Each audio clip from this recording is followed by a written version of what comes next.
तो भगवान भगवान बता रहे हैं कि वह जो परम पुरुष है वो कैसा होता है। एक विशेषता, एक विशेषण उन्होंने उसका बताया। वो क्या है? कविम। कविम का अर्थ है वो सर्वज्ञ, सब कुछ जानता है।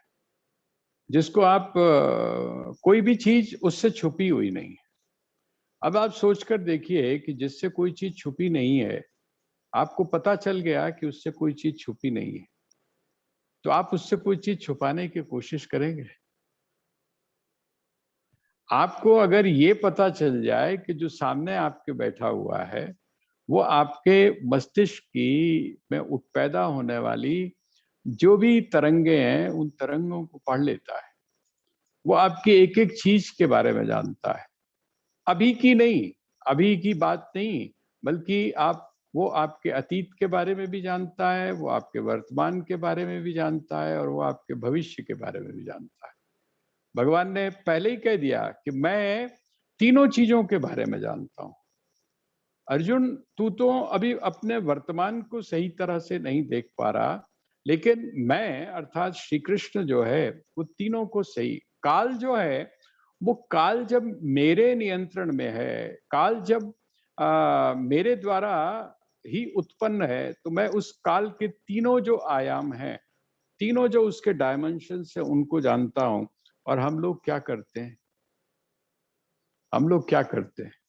हम लोग जब मंदिर में जाते हैं, भगवान के सामने खड़े होते हैं, तो भगवान के सामने खड़े होकर हम क्या कहते हैं कि तू परमात्मा है, तू ईश्वर है, ठीक है? और उस मूर्ति के सामने ईश्वर की बात करते हुए भी हम बहुत सारी चीजों को छुपाने की कोशिश करते हैं।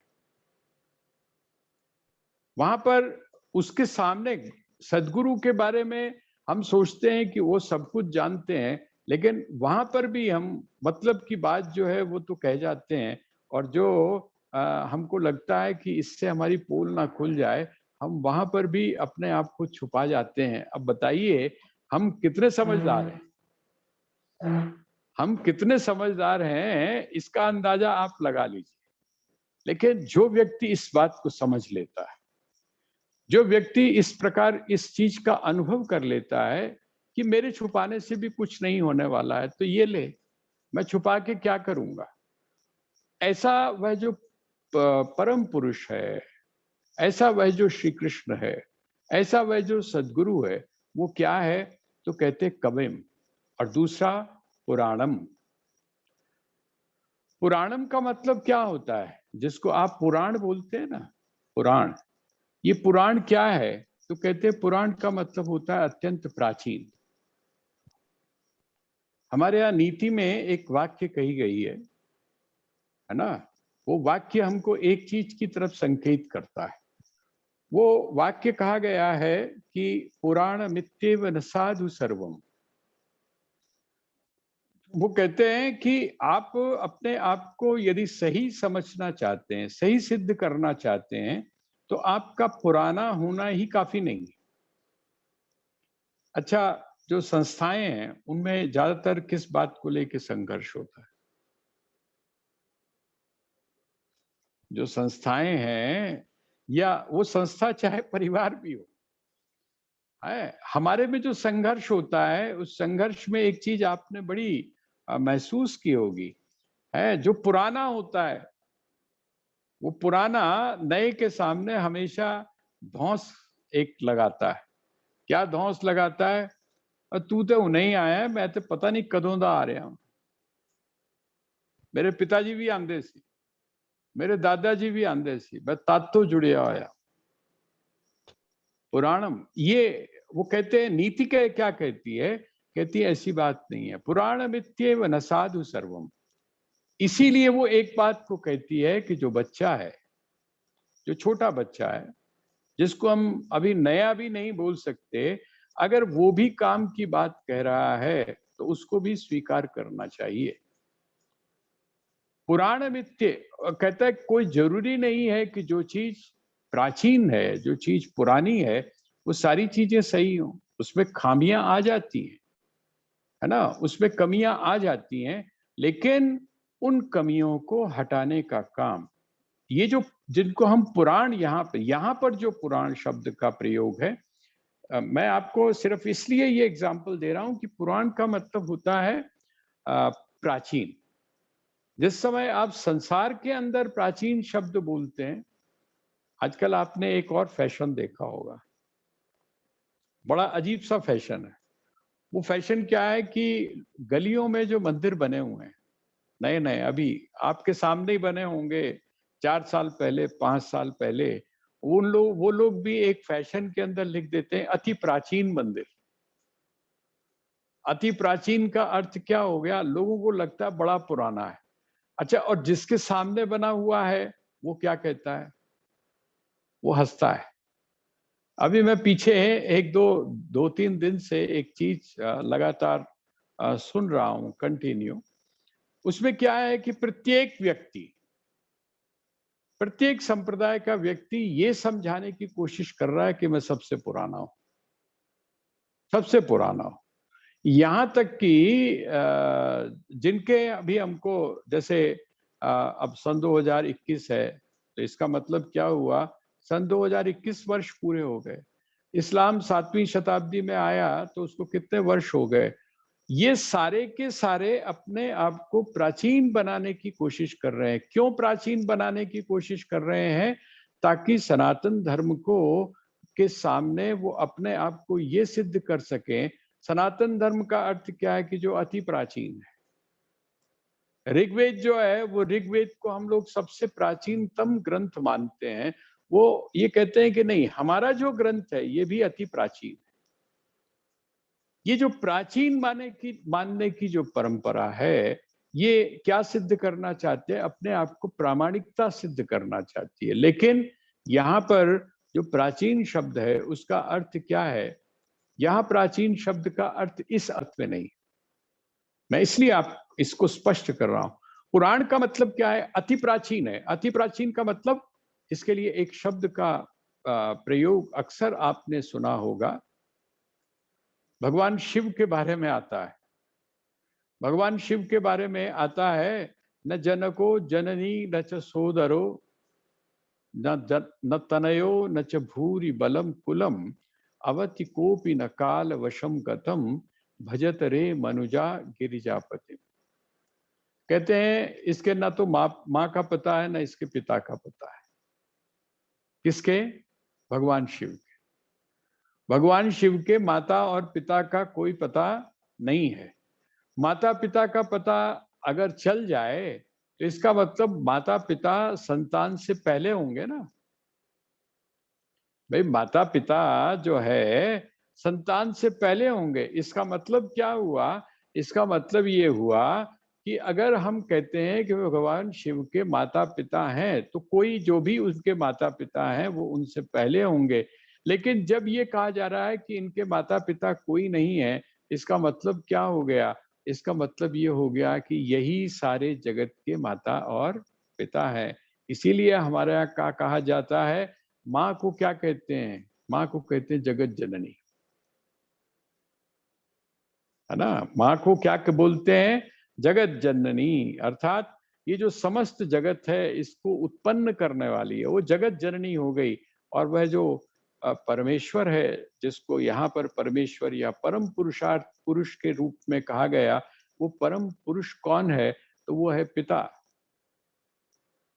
वो है पिता। देखिए, इन सब चीजों के रहस्य को जब हम जान जाते हैं तो हमारी जो दृष्टि है, हमारा जो आंतरिक स्वरूप है, वो बिल्कुल बदलने लगता है। त्वमेव माता च पिता त्वमेव, पैदा होते ही हम बोलते चले आ रहे हैं।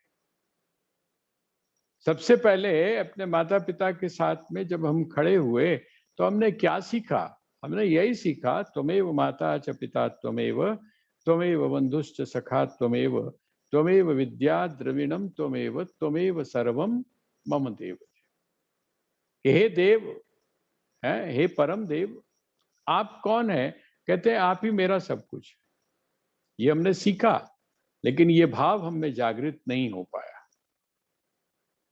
अगर हम में ये भाव जागृत हो जाए तो आपके पास चिंता, आपके पास विषाद, आपके साथ पास में प्रतिकूलता, आपके पास में दुख, आपके पास में अशांति, इन सब की आवश्यकता रहती नहीं है, वो आते ही नहीं है, फड़कते ही नहीं। जब आप कहते हैं त्वमेव माता च पिता त्वमेव, आप ही मेरे माता और पिता हैं, तो जब आप ही मेरे माता पिता हैं और आप कैसे माता पिता हैं, आप कैसे माता पिता हैं, तो कहते हैं ऐसे माता पिता हैं कि जो अनादि हैं। अब मैं आपको पुराण शब्द का अर्थ, पुराण का जो संकेत है यहाँ पर, ये जो शब्द कहा गया पुराणम, वह परम पुरुषार्थ कहता है। कहते हैं पुराणम, पुराण अति प्राचीन है, प्राचीन से भी प्राचीन है। प्राचीन से भी प्राचीन का अर्थ क्या हुआ? और कोई शब्द हमारे पास में मिलता नहीं है, अधूरा लगता है प्राचीन कहना। अति प्राचीन कहने का अर्थ क्या हुआ कि बस उससे प्राचीन अब कोई हो नहीं सकता। उसी को हमारे यहाँ जो ऋचाएं हैं या वहाँ यहाँ पर जो मंत्र हैं, वो क्या बोल देते हैं? अनादि। और इसीलिए जब आप अनादि बोलते हैं तो उसके साथ में एक शब्द और जुड़ जाता है, अनादि निधनम ब्रह्म। जब वो अनादि है, जब वो अनादि है, तो निधनम, उसका निधन कैसे होगा? जो तत्व अनादि है उसका निधन कैसे होगा? हाँ, निधन किसका होता है? मृत्यु किसकी होती है? जो अनादि नहीं है, जो क्षर है। ये तो अब हम गीता को बार बार पढ़ रहे हैं, इसी बात को बार बार हम दोहरा रहे हैं। तो जो क्षर है, जो क्षर है, वो परम पुरुष नहीं है। जो प्रत्येक क्षण परिवर्तित हो रहा है, वो आपको प्रतीति हो रही है, वो आपको लग रहा है, वो आपको आभास हो रहा है, वो माया विशिष्ट चैतन्य है या अविद्या विशिष्ट चैतन्य है, ये इसको आप बोल सकते हैं। लेकिन वह जो परम पुरुष है, वो परम पुरुष कैसा है? कहते हैं वो अनादि है। यहाँ पर पुराण शब्द का अर्थ हम क्या लें? हाँ, पुराण शब्द का हम ले अर्थ अनादि। मैं इसीलिए आप लोगों से कई बार निवेदन कर चुका हूं कि आप एक काम जरूर करिए। विष्णु सहस्त्र नाम पर आदि शंकराचार्य का जो भाष्य है, आप नाम सुन के आप थोड़ा सा घबरा जाएंगे, पर घबराइए मत। घबराइए इसलिए मत क्योंकि संस्कृत के साथ में जो हिंदी दी हुई है, उस हिंदी से आपको बहुत कुछ समझ में आ जाएगा। ये मैं इसलिए आपको कह रहा हूं कि श्रीमद् भगवत गीता है या वेदांत के ग्रंथ हैं, जहां जिनको हम आदि शंकराचार्य की रचनाएं हैं, वहां पर आप क्या देखेंगे? वो कुछ शब्दों का प्रयोग किया जाता है। जैसे नित्य शब्द का प्रयोग किया जाता है, स्थाणु शब्द का प्रयोग किया जाता है, जड़ शब्द का प्रयोग किया जाता है। उसको वहां पर उन्होंने उसकी उसकी व्याख्या की हुई है, उसकी विवेचना की हुई।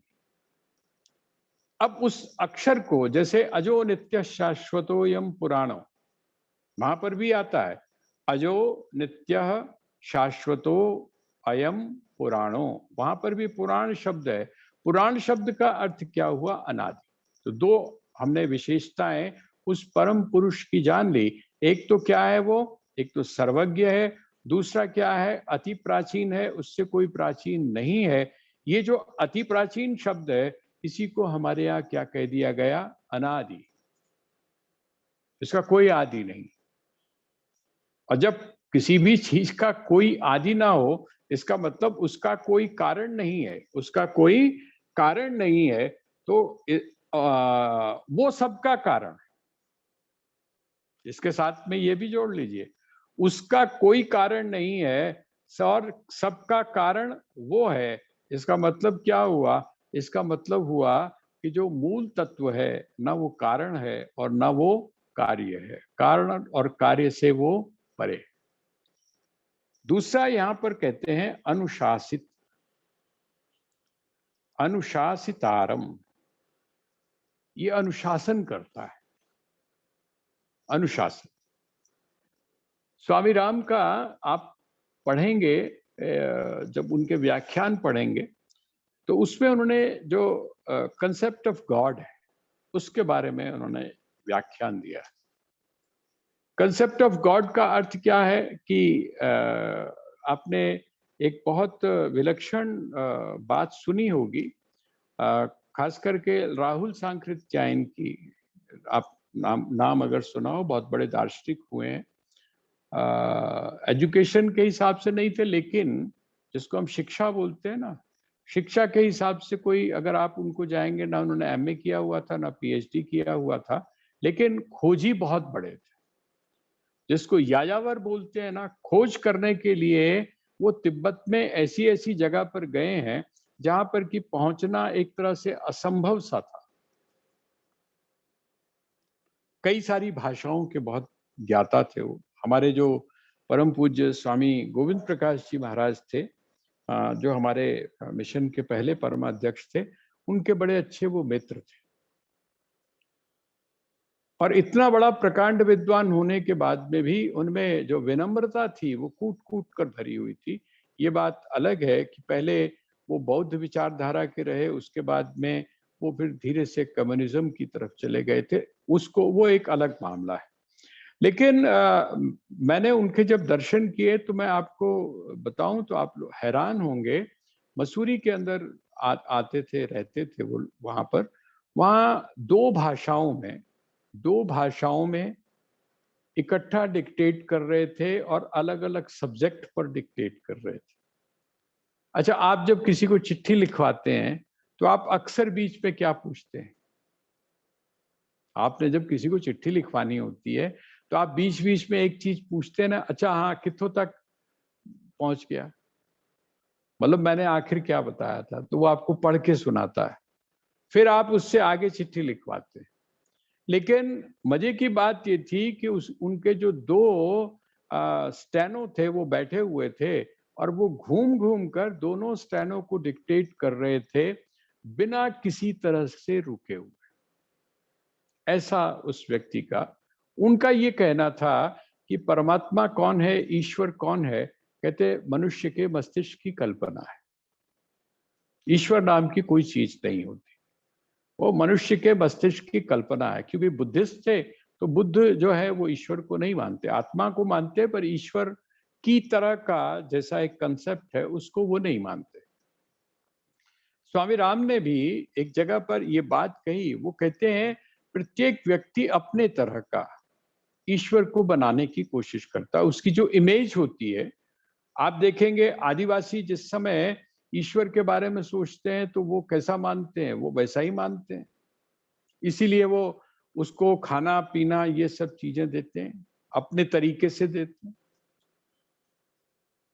तो वह जो ईश्वर है जिसकी हमने खुद, तो स्वामी जी ने वहां पर कहा है कि जब सारी चीजों में परिवर्तन हो गया, सभी चीज में बदलाव आ गया, तो क्या हमारे ईश्वर में परिवर्तन नहीं होना चाहिए? क्या हमारा ईश्वर वही होना चाहिए जो डंडा लेकर हाथ में खड़ा हो और एक जैसे एक थानेदार होता है, उस थानेदार की तरह अपनी सारी बातों को जो है वो मनवा रहा हो? कहते नहीं। यहां पर अनुशासितम का अर्थ क्या है?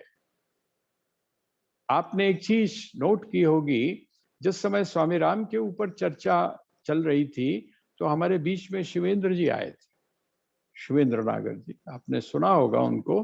तो शिवेंद्र जी ने क्या बात कही थी कि स्वामी राम ने सबसे पहली बार जिस तरह साइंस के जो लॉस होते हैं वो विकसित किए जाते हैं, उनके हिसाब से विश्लेषण किया जाता है, कहते इसी तरह से स्वामी राम तीर्थ ने सबसे पहले स्पिरिचुअल लॉज की बात की,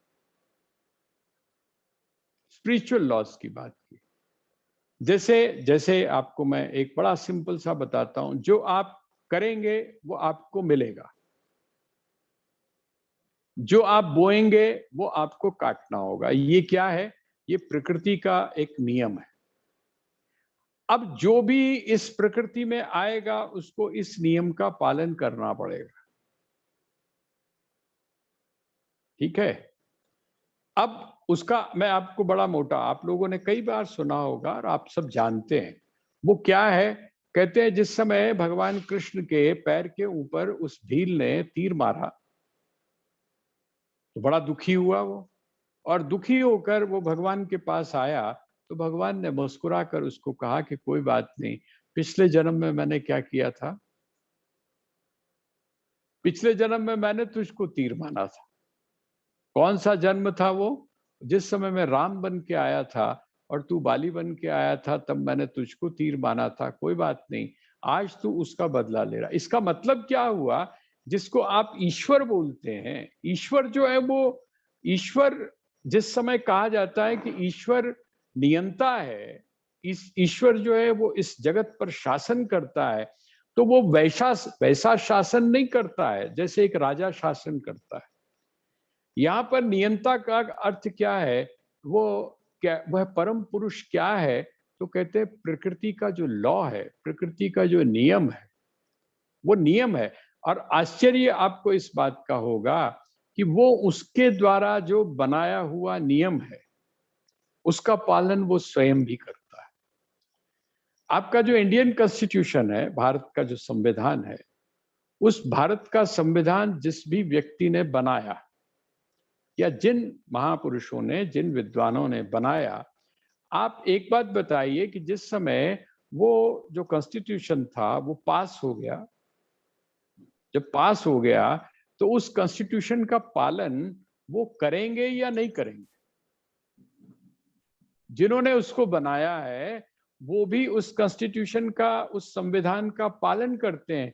कहते हैं इसी तरह से वह जो परमात्मा है, वह जो ईश्वर है, वो जिन नियमों को, स्पिरिचुअल नियमों को निर्धारित करता है, जिसके कारण ये जो प्रकृति है ये अनुशासित होती है, उसका पालन यही कारण है कि वो भी करता है। इसीलिए हमारे यहाँ एक बात और कही गई कि आप इस बात का ध्यान रखिए कि कोई भी व्यक्ति उस स्पिरिचुअल नियम के बीच में आकर रुकावट नहीं डाल सकता है। जो समझदार व्यक्ति है वो कभी भी रुकावट नहीं डालेगा। कोई भी व्यक्ति इस प्रकार का कार्य, जो महापुरुष है या जो बुद्धिमान है, वो नहीं करेगा। स्पिरिचुअल लॉज का मतलब स्पिरिचुअल लॉज, मैं भी उसका पालन करूंगा, भगवान कहते हैं। तो ये क्या है? अनुशासित, जो अनुशासन है, जो शासन है, इस समस्त प्रकृति का जो जो व्यवस्था करता है, इसका जो अनुशासन करता है, वो अनुशासन करने वाला कौन है? तो कहते हैं वह परम पुरुष। अब देखिए, जिस समय आप लॉ के रूप में लेते हैं, लॉ, अब कोई गिरा और उसको चोट लग गई, अपने आप गिरा और उसको चोट लग गई।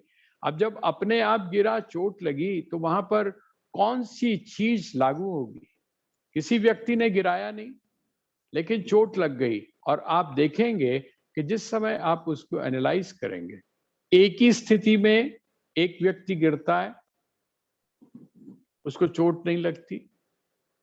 आपने कभी कभी एक्सीडेंट के अंदर देखा होगा, आपको आश्चर्य होता है। मैं जिस समय यहाँ था, एक जगह काम कर रहा था न्यूज़पेपर में, यहाँ देहरादून में, तो हम एक जगह, एक बहुत जबरदस्त एक्सीडेंट हुआ। इतना जबरदस्त एक्सीडेंट हुआ, ना गाड़ी मिली, ना उस गाड़ी के कोई पैसेंजर मिला, कोई नहीं मिला। 2 दिन के बाद में रोने की आवाज सुनाई दी। तो जो कुछ वहाँ पहाड़ में जो बहनें थी, आप सभी जानते हैं कि वहाँ की महिलाएं बहुत परिश्रमी हैं। पुरुष से ज्यादा परिश्रमी अगर कोई है तो वो महिलाएं हैं। वो घास काटने के लिए कोई आई हुई थी। घास काटने का मतलब वृक्षों के ऊपर से जो पत्ते वत्ते हैं, उनको रोने की आवाज सुनाई दी। और जिस समय उन्होंने देखा तो क्या देखा? एक वृक्ष के ऊपर, एक पेड़ के ऊपर एक छोटा सा बच्चा जो है वो अटका हुआ है। यही कारण है कि वो वहां पर जो हिंसक पशु थे उनसे बच गया और उसको फिर बचा भी लिया गया। अब ये जो चीज है वो हमको देखने में, हम कहते हैं परमात्मा ने बचा लिया, हम कहते हैं ईश्वर ने बचा लिया। लेकिन जिस समय आप उसको एनालाइज करते हैं, जिस समय आप उसका विवेचन करते हैं या विश्लेषण करते हैं, तो वहां पर क्या है? वो जो स्पिरिचुअल लॉ है, जो प्रकृति का नियम है, वो प्रकृति का नियम कुछ इस प्रकार से वहां पर लागू हुआ कि वो बच्चा जो है वो बच गया। हम कह देते हैं भगवान ने। वो भगवान का मतलब क्या है? ईश्वर का मतलब ये है कि इसका मतलब ये नहीं है ईश्वर ने उसको बचा लिया और बाकी सबको ईश्वर ने मार दिया, ऐसा नहीं है। वो जो उसका जो लॉ है उस लॉ के अनुसार वो सारी घटना घट गई। यहां भगवान के बारे में जिसको आप परम पुरुष बोलते हैं, उसको कहा गया अनुशासितारम, वो अनुशासन करने वाला है। ये जो प्रकृति है, इस प्रकृति के अंदर जो भी आप लॉज देख रहे हैं, जो भी आप नियम देख रहे हैं, वो नियमों के रूप में क्या करता है, कहते हैं इस पूरी प्रकृति के ऊपर अनुशासन करता है। अनुशासितारम अणोरणीयम, अणोरणीय। अणोरणीय का अर्थ क्या होता है? अणु से भी, अणु से भी क्या है, अणु से भी और ज्यादा सूक्ष्म है, जिसको हम बोलते हैं ना सूक्ष्म से सूक्ष्म है। अब सूक्ष्म शब्द से सूक्ष्म कहने की कोई आवश्यकता नहीं है, लेकिन हमारी जो शब्द हैं, उन शब्दों के सामने बहुत बड़ी दिक्कत है कि वो शब्द जो कुछ कहना चाहते हैं उस कभी कभी तो संकेत मात्र करते हैं, और संकेत क्या है, वो सूक्ष्म से भी सूक्ष्म है, सूक्ष्म से भी सूक्ष्म है। सबसे सूक्ष्म कौन है हमारे यहाँ, जिसको हम सबसे सूक्ष्म मानते हैं, उसको हम बोलते हैं आकाश। आकाश जो है वो सबसे सूक्ष्म है। तो कहते हैं वो जो आकाश है वो आकाश से भी सूक्ष्म है, आकाश से भी सूक्ष्म है। जैसे अणु के बारे में कहा जाता है कि आपका जो बाल है ना, आपका जो बाल है, उस बाल के अगर 1 लाख बल्कि और भी ज्यादा यदि उसको बारीक किया जाए, इतना बड़ा है अणु।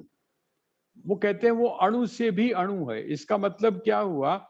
इसका मतलब वो हम उसको उस शब्दावली में न जाकर हम उसके संकेत को समझने का प्रयास करें। वो क्या है? कहते हैं वो सूक्ष्म से भी सूक्ष्म है, बस उससे सूक्ष्म और कोई चीज नहीं। जिसको हम हिंदी में अगर बोलें तो हम बोल सकते हैं सूक्ष्मतम है। एक होता है सूक्ष्म, एक होता है सूक्ष्मतर, एक होता है सूक्ष्मतम। सूक्ष्मतम आखिरी बिंदु है, अर्थात वो इतना छोटा है, इतना छोटा है, इतना छोटा है कि सबसे छोटा है। ये हम तो ये हो गया अणुरणीयान, अनुस्मरेद्य।